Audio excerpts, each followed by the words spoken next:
Hey, what's going on, guys? Alex here with English Sports Center, and this is your weekly fishing report. Now we're going to start off with striped bass. We got a few more days left before the regulations change to one fish over 19 inches in the main bay, and that's what everybody's waiting on. Now remember, hey, there's plenty of fish out there right now. People are catching them all kinds of ways, whether you're trolling, chunking, jigging. Most of your typical spots that you fish for during the summer are holding some good fish. Now, starting off with the Bay Bridge pilings, fishing all those Bay Bridge pilings, especially like the eastern short side, will produce you some good sized fish.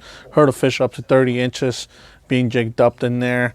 Obviously, there's really no pattern there. You're just gonna have some moving water move throughout the pilings. Good things to use for there, will be anything from ½ ounce to 1 ounce jigs with a 5 to 6 inch plastic.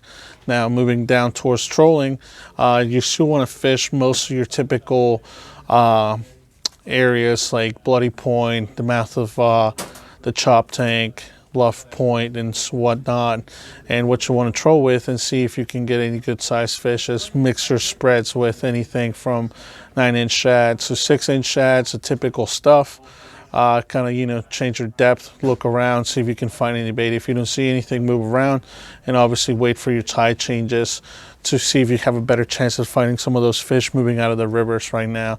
There is still some fish out there. We have seen some people catch fish up to 45, 47 inches trolling. Primarily, they have been farther south towards the Chop Tank. Not saying that's a hot spot. I think everything's still spread out.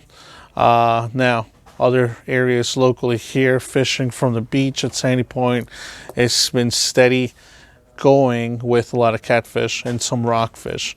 I haven't really seen anything from any like 35 plus inch fish, but I'm sure someone has done it. Now, Chesapeake, same thing.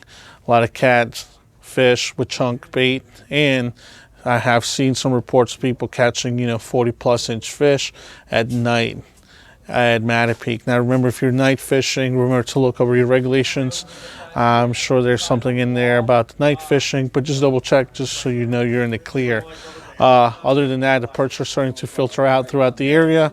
Guys fishing in the kayaks, fishing the Bay Bridge pilings against a lot of perch with sabiki rigs. Also for you guys shore fishing, using fish bites, have produce some perch. Now there's rumors out there of people catching spot farther south. I have not confirmed that, but it wouldn't be rare to see that right now. Talked to a few captains and whatnot, and they keep saying that there's a few spots down south towards Chesapeake Beach, Boeing Lookout. Once again, pictures, haven't seen any pictures, so we will see what happens this year. Hopefully they show up by the middle end of this month here in May. So now let's get going with some other stuff going on around the coast, and that is going to be pretty much your rockfish throughout Chesapeake. Ocean City surf has been actually really productive with a lot of fish in the upper 40s. And if you're traveling down to Chincoteague, even some big bull reds mixed in the area, primarily chunking bait with fresh bunker or even using sand fleas. The black drum bite is starting to slow down, but there's still a few there. Fishing the Route 50 bridge at night has produced fish up to 45 inches off the Route 50 bridge in Ocean City. So get out there, make sure to bring a bridge net. Freshwater stuff, pretty much everything's kind of winding down with the shad. Susquehanna River right below the Quanamingo Dam is still one of the hot areas to go and try to do that. Crabbing, still deep water locally here in the Annapolis area, 15 plus foot of water. We have seen a few fish, a few guys actually catch a few shallow, but we're still waiting. Probably by the end of this month it should pick up. And that's it for your weekly fishing report, guys. Check in next week. Have a good one.